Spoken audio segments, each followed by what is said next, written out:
नमस्कार। इस वक्त आप एनडीटीवी इंडिया के साथ हैं। शाम के 4 बज गए। मेरा नाम है अंकित त्यागी। आपका भरोसेमंद समाचार ग्रुप एनडीटीवी अब मध्य प्रदेश, छत्तीसगढ़ के बाद राजस्थान में भी लेकर आ रहा है एक नया चैनल एनडीटीवी राजस्थान। राजस्थान से जुड़ी तमाम छोटी बड़ी खबरों पर रहेगी हमारी नजर। युवाओं पर होगा खास फोकस। एनडीटीवी के अनुभवी रिपोर्टर्स विस्तार से देंगे सारी खबरें। इस चैनल को आप देख सकेंगे इन तमाम प्लेटफॉर्म्स पर।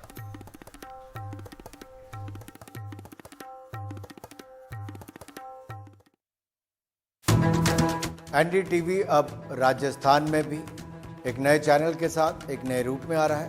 तो मुझे पूर्ण विश्वास है हर जिला, हर क्षेत्र और राजस्थान से जुड़ी हुई हर खबर एनडीटीवी पर आपको जल्द देखने को मिलेगी। आपको ढेरों शुभकामनाएं, बहुत बहुत बधाई। चलिए अब बात करते हैं G20 समिट की, लेकिन समिट की बात नहीं करेंगे। समिट से पहले एक न्योता जो गया है उसको लेकर किस तरीके से हंगामा मचा हुआ है उसकी बात करते हैं। G20 समिट के प्रतिनिधियों के लिए राष्ट्रपति डिनर का आयोजन कर रही हैं। ये राष्ट्रपति भवन की तरफ से न्योता गया है। विशेष भोज का आयोजन किया जा रहा है। इसके लिए राष्ट्रपति की ओर से जो न्योता भेजा गया है उसमें खास बात यह है कि इस न्योते में प्रेसिडेंट ऑफ इंडिया की जगह प्रेसिडेंट ऑफ भारत लिखा हुआ है। पहली बार ऐसा है कि प्रेसिडेंट ऑफ इंडिया की जगह प्रेसिडेंट ऑफ भारत के नाम से न्योता कहीं पर भेजा गया हो।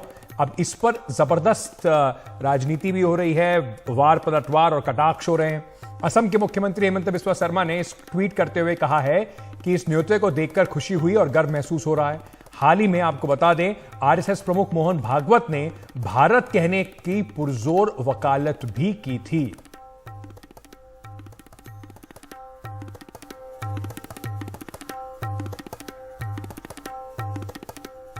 तो जरा हेमंत बिस्वा शर्मा का पहले आपको ट्वीट बता देता हूं कि क्या उन्होंने कहा था। उस ट्वीट में उन्होंने कहा था कि रिपब्लिक ऑफ भारत, खुश हूं और गर्व महसूस कर रहा हूं कि हमारी सभ्यता अमृतकाल की ओर आगे बढ़ रही है।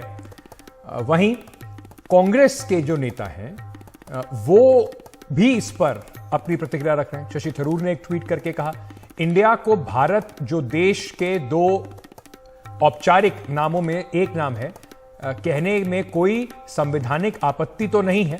मुझे लगता है कि सरकार इतनी नादान नहीं है कि इंडिया को पूरी तरीके से हटा देगी, जिसकी सदियों से बनी हुई बेशुमार ब्रांड वैल्यू है। हमें इस ऐतिहासिक नाम पर अपना दावा छोड़ने की बजाय दोनों शब्दों का इस्तेमाल जारी रखना चाहिए, जिससे दुनिया भर में मान्यता प्राप्त है। चलिए आपको इस पर कुछ और पॉलिटिकल रिएक्शन सुनवाते हैं। भारत के संविधान में लिखा है इंडिया दैट इज भारत। तो जिनको अंग्रेजी ज्यादा आती है, हिंदी कम आती है, उनको भी ये पता है कि इंडिया जो कि भारत है, यानी भारत मूल में है, ऐसा भारत के संविधान में लिखा है। हमने कोई नाम नहीं बदला। तो नाम बदलने का प्रयास आपने किया है और भारत की जो क्षमताएं हैं उसको इंडिया के नाम से आपने हथियाने का भी काम किया। लेकिन आप जानते हैं इंडिया नाम तो आपका हो नहीं सकता, आपकी एग्जिस्टेंस ही सस्पिशियस है। तो इसलिए I.N.D.I.A. घमंडिया गठबंधन को मैं याद दिलाना चाहती हूँ कि आप भी इंडिया नहीं है और भारत तो हमारा ही नाम है। हमारा देश है, उसका नाम भारत है, तो दुनिया में कहीं भी जाएगा तो वो भारत ही रहना चाहिए। तो हम बोलने में, लिखने में सर्वत्र भारत कहे। किसी को समझने में नहीं आया, चिंता न करे, उसको जरूरत है तो वो समझ लेगा। हमको जरूरत नहीं है सबको समझाने की, हम अपने आप में समर्थ है, स्वतंत्र है। आज दुनिया को हमारी जरूरत है। बिना दुनिया हम चल सकते हैं, दुनिया हमारे बिना नहीं चल सकती। देखिए, मेरे को पास कोई आधिकारिक सूचना नहीं है इस बारे में कि ऐसा वो करने जा रहे हैं, लेकिन जैसा आप लोग बता रहे हैं ऐसी उड़ती उड़ती हवा सुनी है। ऐसा क्यों किया जा रहा है? ऐसा कहा जा रहा है, इसलिए किया जा रहा है क्योंकि इंडिया नाम का कई सारी पार्टियों का एक अलायंस बना है जिसका नाम इंडिया है। तो अगर किसी पार्टियों का अलायंस इंडिया बन जाता है तो वो देश का नाम बदल देंगे। देश तो 140 करोड़ लोगों का है, किसी एक पार्टी का देश थोड़ी है। कल मान लीजिए इस इंडिया अलायंस ने अपना नाम बदल के भारत रख लिया, तो फिर भारत भी बदल देंगे। फिर क्या भारत का नाम बीजेपी रखेंगे या भारत का नाम फिर क्या रखेंगे? मान लो इंडिया अलायंस ने कल एक मीटिंग करके अपना नाम इंडिया से बदल के भारत रख लिया, तो क्या ये फिर भारत का नाम भारत बदल देंगे? ये क्या मजाक है?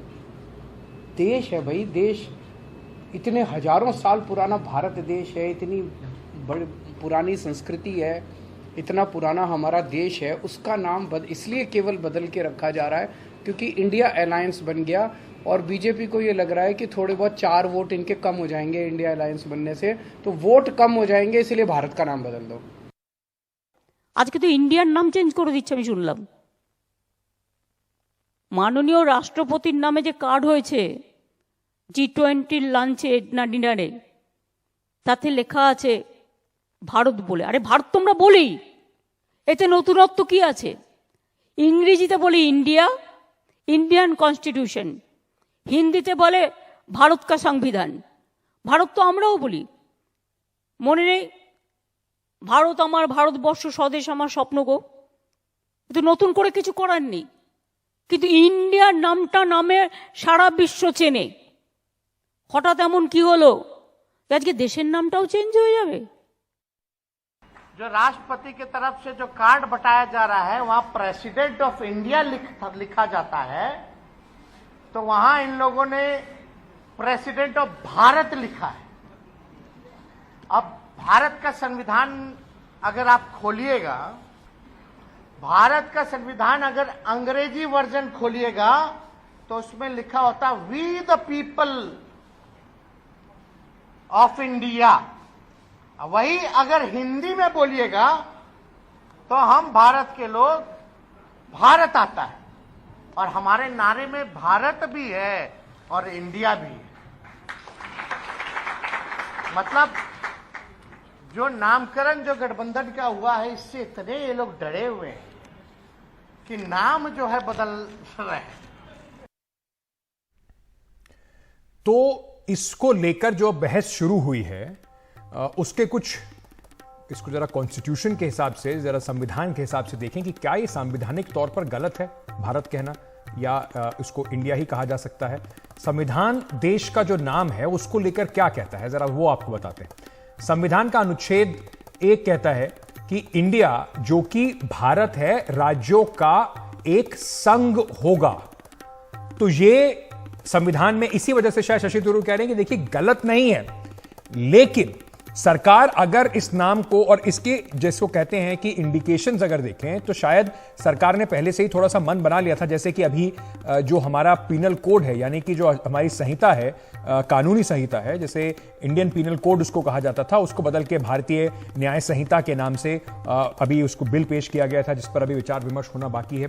तो ये सारी चीजों को देखते हुए अब कयास लगाए जा रहे हैं कि क्या इस स्पेशल सेशन में देश का नाम जो है वो बदल कर भारत कर दिया जाएगा आधिकारिक तौर पर। क्योंकि अगर आप वैसे देखें, आपका पासपोर्ट अगर आप देखेंगे तो उसमें इंडिया लिखा होता है।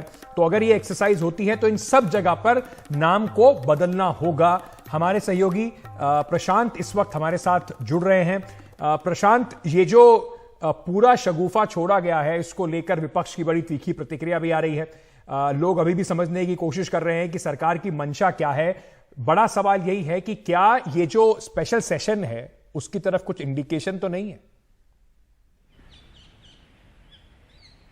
नहीं, देखिए अंकित, बिल्कुल सवाल इसलिए बड़ा हो गया है और चूंकि आप 2 चीज़ें ऐसी हुई हैं, मोहन भागवत का एक बयान आया कुछ दिनों पहले, और आज जो ज़्यादा बड़ी अटकलें इसलिए लगनी शुरू हो गई क्योंकि राष्ट्रपति ने जिस तरीके से जो निमंत्रण भेजा है G20 समिट के दौरान, जो राष्ट्रपति सबको रात्रि भोज पर निमंत्रण दे रही हैं, उसमें जो उन्होंने प्रेसिडेंट ऑफ भारत लिखा है, आमतौर पर प्रेसिडेंट ऑफ इंडिया अंग्रेजी में लिखा जाता हो, जब हिंदी वर्जन उसका होता है उसमें भारत गणराज्य के राष्ट्रपति या भारत के राष्ट्रपति लिखा जाता है। तो इन दोनों चीज़ों के बाद ये अटकलें लगनी शुरू हो गई हैं। लेकिन संविधान के जानकार ये कहते हैं कि अभी, जैसा आपने देखा होगा, शशि थरूर कांग्रेस नेता है, उन्होंने एक ट्वीट भी किया है और उसको मेरी एक संविधान के जानकार से बात हो रही थी, उनका ये कहना था कि बिल्कुल ये सही है, अभी इंडिया और भारत लोगों के पास आज़ादी है कि इन दोनों में से कोई भी शब्द लिख सकते हैं, क्योंकि संविधान के पहले अनुच्छेद में ही ये लिखा हुआ है, जो पहला आर्टिकल है उसमें ये लिखा हुआ है इंडिया दैट इज़ भारत, और उसका हिंदी वर्जन भी ये कहता है कि भारत अर्थात इंडिया। मतलब ये दोनों नाम संविधान सम्मत है, संविधान के मुताबिक सही है, इसलिए दोनों में से कोई भी नाम ठीक है। तो अब देखना ये है, सबसे बड़ा सवाल ये है कि क्या इंडिया नाम को ही हटाने की कोशिश की जाएगी और क्या इस दिशा में सरकार बढ़ रही है, या सरकार इस बात को लेकर रोके है कि सरकारी स्तर पर अब जो भी काम होंगे उसमें इंडिया शब्द को हटाकर भारत शब्द का ही इस्तेमाल हुआ जाएगा। जैसे हम गवर्नमेंट ऑफ इंडिया लिखते हैं, क्या कल होकर गवर्नमेंट ऑफ भारत लिखा जाएगा, या इसी तरीके से जहां जहां इंडिया लिखा जाता है क्या सरकार उसको भारत कर देगी और इस तरह से संविधान को में बदलने की जरूरत नहीं पड़ेगी, इंडिया और भारत दोनों शब्द का इस्तेमाल कर सकते हैं। तो दिलचस्पी अब हम लोग को देखना ये होगा कि क्या सरकार संविधान में भी कोई परिवर्तन करती है, और अगर संविधान में परिवर्तन करती है तो जैसा आपने पूछा सबसे पहले कि क्या इसी संसद सत्र में कोई बदलाव की अटकलें हैं, बिल्कुल अटकलें तो लगनी शुरू हो गई हैं, लेकिन कई जानकार मानते हैं कि बिना संविधान में बदलाव किए भी इंडिया की जगह कई जगह भारत लिखा जा सकता है। जैसे प्रेसिडेंट ऑफ भारत है, उसी तरह गवर्नमेंट ऑफ इंडिया की जगह गवर्नमेंट ऑफ भारत भी अगर लिखा जाता है तो वो गलत नहीं होगा। तो अब सरकार किस दिशा में बढ़ती है ये देखना दिलचस्प होगा। अंकित, एक सवाल मैं आपसे और पूछना चाहूंगा, क्योंकि इस पे राजनीति काफी हो रही है। विपक्ष कह रहा है, विपक्ष तो सीधा सीधा कह रहा है हमने अपना नाम इंडिया क्या रखा कि देश का नाम बदलने पर ही सरकार आमादा हो गई है। तो क्या ये जो विपक्ष का आरोप लग रहा है इसमें कुछ राजनीतिक गुना भाग भी देख रहे हैं? क्योंकि कहीं ना कहीं अगर इसको देखा जाए तो जैसे अभी बात पूरी सनातन धर्म को लेकर जो स्टालिन के पुत्र ने छेड़ दी थी, खास तौर से अगर हम कॉन्स्टिट्यूएंट असेंबली की डिबेट भी देखें तो ज्यादा विरोध जो भारत शब्द का या भारत नाम का हुआ था उस समय, वो साउथ के स्टेट से ही हुआ था। तो क्या सरकार को कहीं ना कहीं लगता है कि नॉर्थ में इससे शायद पॉलिटिकल फायदा हो, लेकिन साउथ में जो नुकसान होगा उसके लिए भी तैयार है? नहीं, बिल्कुल। देखिए अंकित, इसलिए मैंने कहा कि जो अटकलें लग रही हैं कि संविधान में ही क्या बदलाव होगा, सरकार मुझे लगता है कि अगर ये करती भी है कि इंडिया की जगह कई जगह भारत अगर लिखा जाता है तो क्या वो इस तरह का रिस्क उठाएगी? बिल्कुल आपने ठीक कहा कि बीजेपी ये कोशिश कर रही है कि तमिलनाडु में, साउथ के बाकी राज्यों में भी, लेकिन तमिलनाडु में तो बीजेपी बहुत कोशिश कर रही है कि वहाँ उसके पैर जमे, वहाँ पर ये मुद्दा बहुत बड़ा हो सकता है। आपको याद होगा जब अमित शाह ने 3 बिल पेश किए थे लोकसभा में, IPC, CRPC और एविडेंस एक्ट के बदले, उसमें भारतीय न्याय संहिता भारत इस तरह का हिंदी शब्द का नाम लिया गया था, उस पर भी स्टालिन ने आपत्ति जताई थी। तो अगर बीजेपी को ऐसा लगता है कि वो अपने पांव पसारना आगे बढ़ाना चाहती है साउथ इंडिया में, तो उसके लिए ये बात मुश्किल होगी। लेकिन ये बात बिल्कुल ठीक है, विपक्ष के नेता कह रहे हैं कि सरकार उनके जो गठबंधन का नाम पड़ा है उससे घबरा गई है, उससे डर गई है और इसलिए इस तरह के कदम उठा रही है। लेकिन इसलिए मैंने शुरू में कहा अंकित कि ये देखना होगा अभी कि क्या सरकार संविधान में बदलाव करती है या वर्तमान संविधान के तहत ही इंडिया की जगह भारत लिखना शुरू करती है। बहुत बहुत शुक्रिया प्रशांत हमारे साथ जुड़ने के लिए, जानकारी हमें देने के लिए। जाने से पहले ब्रेक छोटा सा लेना है मुझे, जाने से पहले मैं आपको एक छोटी सी जानकारी और दिया जाता हूं। 1948 में जब कॉन्स्टिट्यूएंट असेंबली, यानी कि जब हमारे कॉन्स्टिट्यूशन के को लेकर चर्चा चल रही थी, उस पर बातचीत चल रही थी कि क्या हमारा कॉन्स्टिट्यूशन होगा, तो उसके लिए जो कॉन्स्टिट्यूएंट असेंबली बनाई गई थी उसने आर्टिकल 1 जिसमें कहा गया है कि इंडिया और उसमें साथ ही साथ भारत का भी नाम जो जोड़ा गया था, उस पर डिबेट काफी हुई थी। 4 दिन की डिबेट हुई थी। 15 नवंबर 1948, 17 नवंबर 1948, उसके बाद 17 सितंबर 1949 और 18 सितंबर 1949 को ये 4 दिन तक ये डिबेट 4 बार ये करी गई, जिसमें आर्टिकल 1 उसके बाद ये माना गया कि India that is Bharat shall be the union of state, इसको हमारे कॉन्स्टिट्यूशन में लिखा गया। 18 सितंबर 1949 18 सितंबर 1949 को यह अडॉप्ट किया गया था। पार्लियामेंट का जो अब स्पेशल सेशन शुरू होने वाला है वो 18 सितंबर 2023 को शुरू होने वाला है। क्या यह महज सहयोग है या कोई संकेत, ये अब आने वाले दिनों में ही पता चलेगा। छोटा सा एक ब्रेक लेके वापस आ रहे हैं।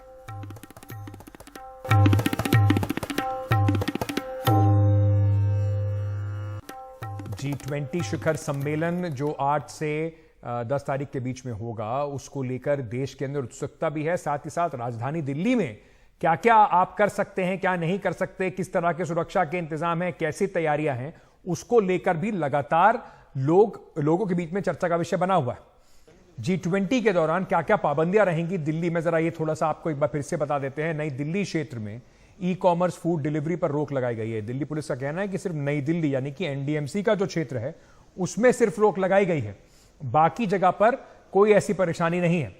सभी सिनेमा हॉल और रेस्टोरेंट वहां पर बंद रहेंगे।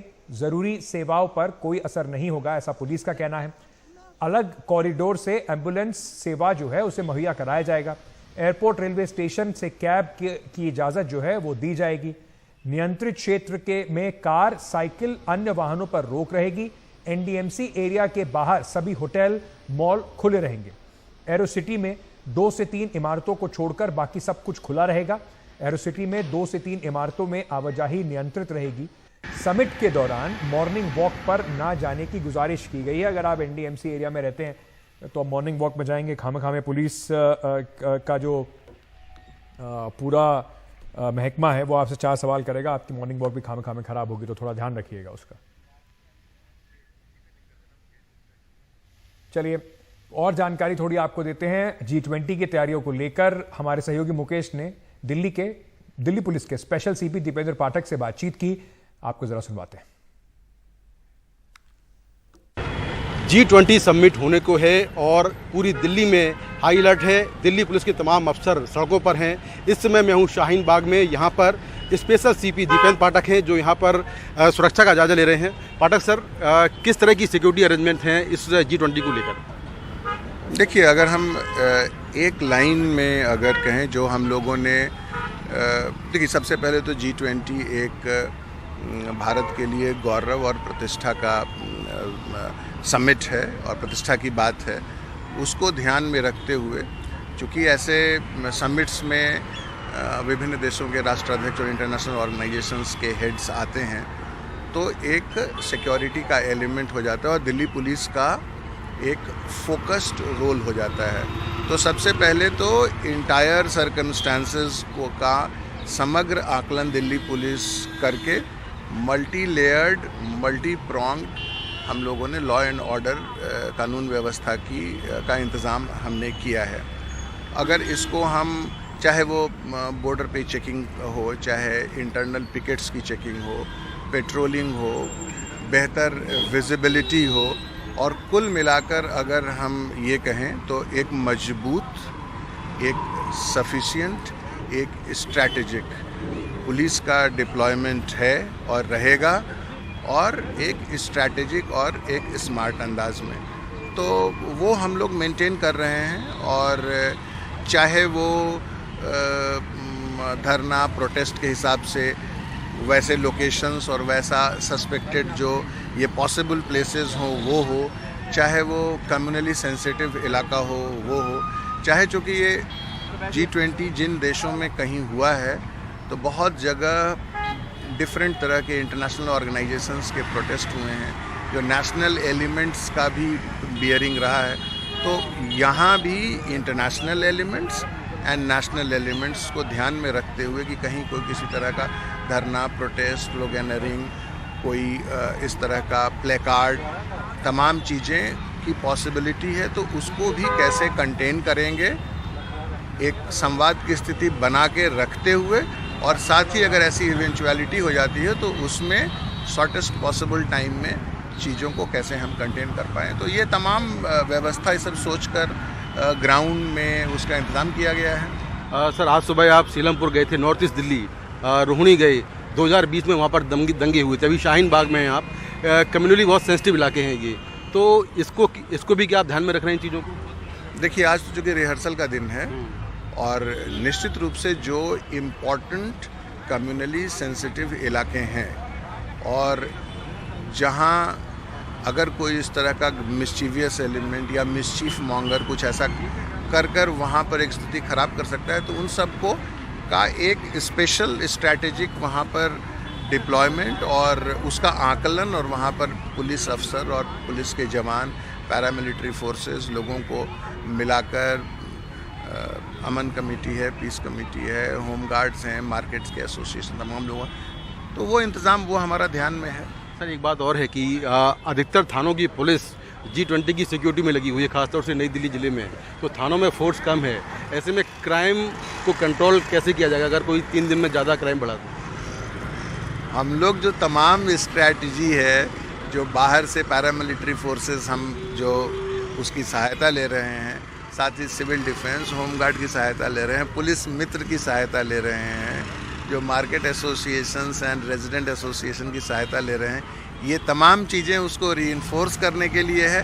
और साथ ही जितने लोग जो हम हैं, ग्राउंड पे जितने लोग हैं, हम 3 गुना 4 गुना काम कर रहे हैं, उससे हम उसको कैटर कर रहे हैं। एक लाख सवाल, आप लोग अपने कम्युनिकेशन के लिए संदेश ऐप का इस्तेमाल कर रहे हैं, इसके पीछे क्या मकसद है?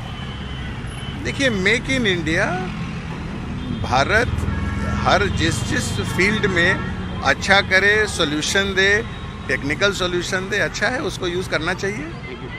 तो ये हैं Deependra Pathak, special CP law and order, जो कि पूरी दिल्ली में पेट्रोलिंग कर रहे हैं और सुरक्षा का जायजा ले रहे हैं, क्योंकि 3 दिनों में सबसे बड़ी जिम्मेदारी है दिल्ली में कोई गड़बड़ी ना होने पाए, कोई आतंकी हमला ना होने पाए। तो पूरी दिल्ली हाई अलर्ट पर है और इस समय दिल्ली पुलिस के अलावा तमाम जो पैरामिलिट्री फोर्स के जवान हैं, BSF के जवान हैं, ये सभी दिल्ली की सुरक्षा में लगे हुए हैं। और दिल्ली पुलिस के जो बड़े अफसर हैं वो लगातार सुरक्षा का जायजा ले रहे हैं। आप देखें कि यहाँ पर जो दीपेंद्र पाठक हैं वो तमाम जो जवान हैं उनसे बात कर रहे हैं। तो इस तरह चप्पे चप्पे पर पुलिस निगरानी कर रही है ताकि कोई भी गड़बड़ी न फैलाने पाए और कोई भी अप्रिय घटना न होने पाए। तो लगातार जो पुलिस है वो दिल्ली के तमाम इलाकों में निगरानी कर रही है, खासतौर से ऐसे इलाके जो सेंसिटिव हैं वहाँ विशेष तौर पर निगरानी की जा रही है।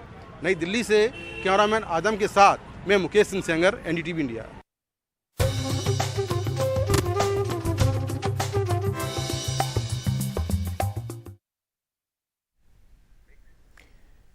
आने से पहले आपको बता दें, आपका भरोसेमंद चैनल NDTV अब मध्य प्रदेश, छत्तीसगढ़ के बाद राजस्थान में भी लेकर आ रहा है एक नया चैनल NDTV राजस्थान। राजस्थान से जुड़ी तमाम छोटी बड़ी खबरों पर होगी हमारी नजर, युवाओं पर होगा खास फोकस। NDTV के अनुभवी रिपोर्टर्स विस्तार से देंगे सबकी खबर। इस चैनल को आप देख सकते हैं इन तमाम प्लेटफॉर्म्स पर।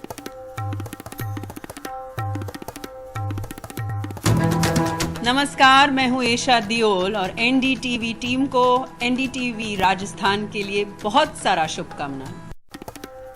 G20 की जो बैठक है उसकी तैयारियां जोर शोर से चल रही हैं, लेकिन G20 क्यों बना, G20 का काम क्या है, कितने देश इसमें हैं, इसका प्रभाव कितना है, G20 की सारी ABCD जो है उसको समझा रहे हैं हमारे सहयोगी उमा शंकर सिंह।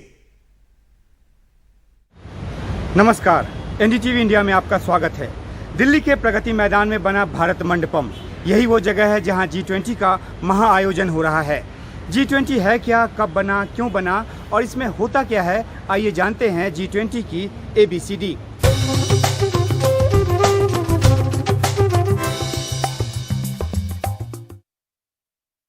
1997-98 में एशिया में वित्तीय संकट का दौर आया जब थाईलैंड ने अपनी मुद्रा बाट को अमेरिकी डॉलर के मुकाबले विनिमय के लिए खुला छोड़ दिया। इससे करेंसी का लगातार अवमूल्यन शुरू हुआ और देखते ही देखते इंडोनेशिया, दक्षिण कोरिया और मलेशिया जैसे पड़ोसी देश भी इसकी जद में आ गए। ये मुद्रा संकट रूस और ब्राजील तक फैल गया और इसने वैश्विक मुद्रा संकट का रूप ले लिया। इस संकट के बाद 1999 में G20 का गठन एक अनौपचारिक फोरम के तौर पर किया गया। मकसद था कि दुनिया की सबसे अहम औद्योगिक और विकासशील अर्थव्यवस्था वाले देश के वित्त मंत्री और वहां के सेंट्रल बैंक के गवर्नरों के बीच अंतर्राष्ट्रीय अर्थव्यवस्था और वित्तीय स्थिरता को लेकर विचार विमर्श हो और आपस में समन्वय बने। 2007 में विश्वव्यापी आर्थिक और वित्तीय संकट के बाद G20 फोरम को राष्ट्र प्रमुखों के स्तर का बना दिया गया। 2009 आते आते ये तय हुआ कि विश्वव्यापी आर्थिक संकट से निपटना राष्ट्र प्रमुखों के स्तर पर ही संभव होगा। इसके लिए G20 देशों के प्रमुखों का नियमित रूप से मिलते रहना जरूरी माना गया।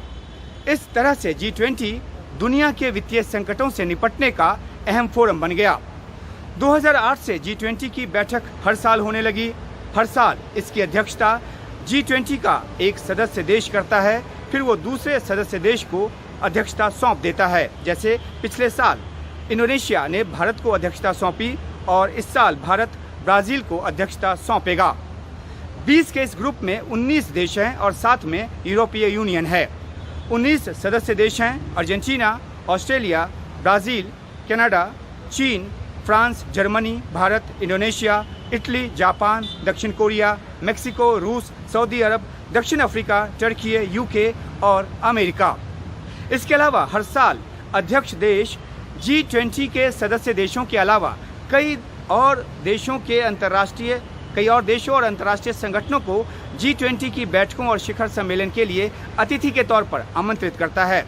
United Nations, International Monetary Fund, World Bank, World Health Organization, World Trade Organization जैसे संगठन G20 में नियमित रूप से आमंत्रित किए जाते हैं।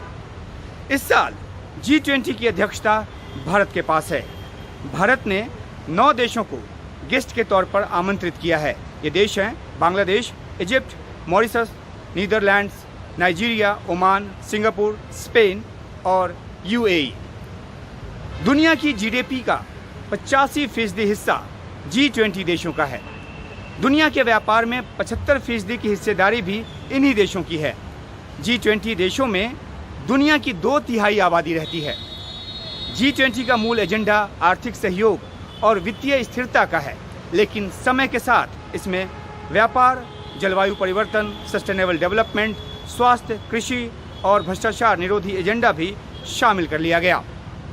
इस साल G20 देशों के राष्ट्र प्रमुखों की बैठक से पहले मंत्री और अधिकारी स्तर की बहुत सी बैठक होती है। इस साल भी हुई, हर साल होती है। और जैसे कि इस साल भारत के छोटे बड़े 60 शहरों में 200 से अधिक बैठकें हुई। मंत्री स्तर की बैठकों में जो भी सहमति बनती है, शिखर बैठक में उस पर अंतिम सहमति और मुहर लगाने का काम होता है। G20 के राष्ट्र प्रमुख तो साल में एक बार और वो भी कुछ घंटों के लिए मिलते हैं, जैसे कि यहाँ दिल्ली में 9 और 10 सितंबर को मिलेंगे। लेकिन उनका एक विशेष प्रतिनिधि होता है जिसे G20 शेरपा कहते हैं। शेरपा दरअसल उस समुदाय के लोग को कहते हैं जो पर्वतारोहियों के सामान को लेकर साथ चलते हैं और उनका काम आसान करते हैं। G20 के शेरपा भी अपने अपने राष्ट्राध्यक्षों के काम को आसान करते हैं। सभी सदस्य देशों के शेरपा की बैठक के जरिए अलग अलग मुद्दों पर आपसी सहमति बनाने की कोशिश करते हैं। शिखर बैठक से ठीक पहले हरियाणा के नूह में G20 शेरपाओं की मैराथन बैठक में अलग अलग मुद्दों पर सहमतियों को अंतिम रूप दिया जा रहा है। G20 को कोविड-19 महामारी की चुनौती, 2008 का वित्तीय संकट, ईरान के परमाणु कार्यक्रम, सीरिया के गृह युद्ध जैसी चुनौतियों से गुजरना पड़ा है। यूक्रेन रूस युद्ध जो है और इसकी वजह से ग्लोबल फूड सप्लाई चेन में जो गड़बड़ी आई है, अभी G20 के सामने सबसे बड़ी मौजूदा चुनौती है। यूक्रेन युद्ध की वजह से G20 दो खेमों में बटा नजर आता है। एक तरफ अमेरिका और पश्चिमी देश हैं, तो दूसरी तरफ खुद रूस और चीन जैसे देश। जहां अमेरिका खुले तौर पर कह रहा है कि वह यूक्रेन के मुद्दे पर कोई समझौता नहीं करेगा, वहीं रूस की दलील है कि G20 आर्थिक फोरम है और इसका मकसद आर्थिक सहयोग और इसी पर रहना चाहिए। जियोपॉलिटिकल और युद्ध जैसे मुद्दों को इससे अलग रखना चाहिए, इसमें नहीं जोड़ना चाहिए। भारत ने G20 का थीम वसुधैव कुटुंबकम या one earth, one family, one future रखा है। G20 देशों के आपसी सहयोग पर जोर के साथ साथ G20 फोरम पर ग्लोबल साउथ के देशों के हितों की बात को भी भारत ने पुरजोर तरीके से उठाया है। यूक्रेन युद्ध की खींचतान और चुनौतियों के बीच भारत ने डेवलपमेंटल एजेंडे को मजबूती से आगे बढ़ाया है।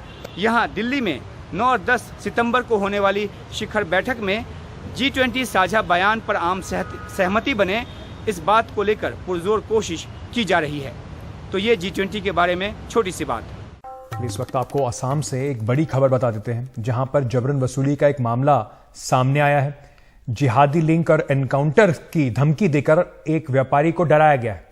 ये बेहद गंभीर आरोप लगाने जो लगे हैं वो किसी बदमाश पर नहीं, किसी मुजरिम पर नहीं, किसी गैंगस्टर पर नहीं, बल्कि असम पुलिस के कुछ अधिकारियों पर लगे हैं।